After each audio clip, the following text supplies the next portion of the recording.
पुलवामा हमले में शहीद हुए मेजर विभूति शंकर धौंडियाल की पत्नी निकिता कौल अपने पति के पदचिन्हों पर चलते हुए शनिवार को सेना में शामिल होकर लेफ्टिनेंट बन गईं। निकिता की उम्र इस समय 30 साल है।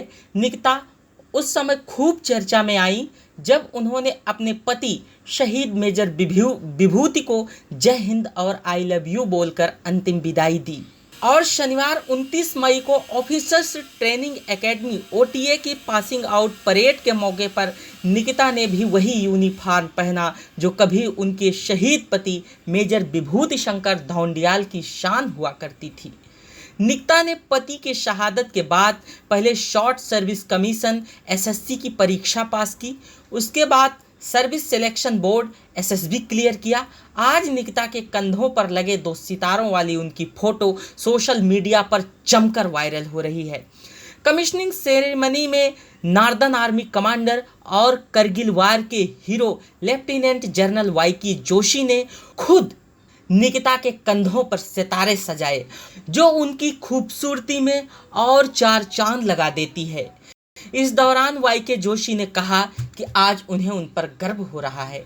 निकिता की लव स्टोरी भी फेसबुक पर ही शुरू हुई थी, उसके बाद दोनों ने शादी भी कर ली। निकिता के पति विभूति शंकर धौंडियाल 18 फरवरी 2019 को जम्मू कश्मीर के पुलवामा में हुए एक इनकाउंटर में शहीद हुए थे। बता दें 14 फरवरी 2019 को पुलवामा में CRPF के काफिले पर आतंकी हमला हुआ था जिसमें 40 जवान शहीद हुए थे। इस हमले के बाद ही पुलवामा के पिंगलान गांव में आतंकियों को ढेर करने के लिए सेना ने एक ऑपरेशन चलाया था। पिंगलान में हुए इस इनकाउंटर में 4 सैनिक शहीद हुए जिनमें एक निकिता के पति मेजर विभूति शंकर धौंडियाल शामिल थे। वैसे निकिता उस समय SCL नोएडा में जॉब कर रही थी। इस दौरान मेजर धौंडियाल और निकिता की शादी के केवल 10 महीने हुए थे और जस्ट अगले महीने मार्च में ही दोनों की मैरिज एनिवर्सरी भी थी। पति की शहादत से निकिता पूरी तरह टूट चुकी थी और आगे भी उन्होंने इस चुनौती को स्वीकार कर अपने पति के पदचिन्हों पर चलना स्वीकार किया। उन्होंने अपनी नौकरी को छोड़ दिया और सितंबर 2019 में SSC का फॉर्म भरा। देखते ही देखते आज निकिता लेफ्टिनेंट पद ज्वाइन कर हम सभी के लिए एक आदर्श और मिसाल बन गई।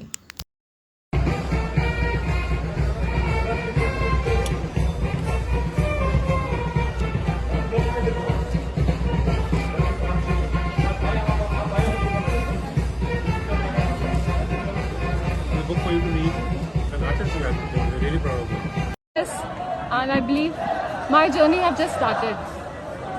The last 11 months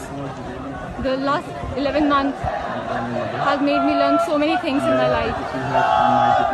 And I would like to thank everyone who have kept faith on me. My mother-in-law, my mother, and all those who have been part of the journey. I probably would not have done without you guys. And I would just like to say that the way you have kept faith on me, that have made my journey easier. And I just would like to end with saying that everyone, please have faith in yourself.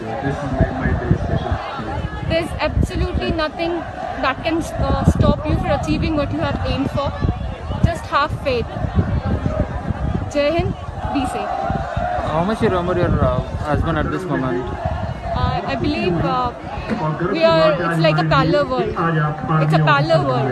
The day I stepped in, I imagined that and I felt that the same journey that he has traversed through, and I'm traveling through the same journey.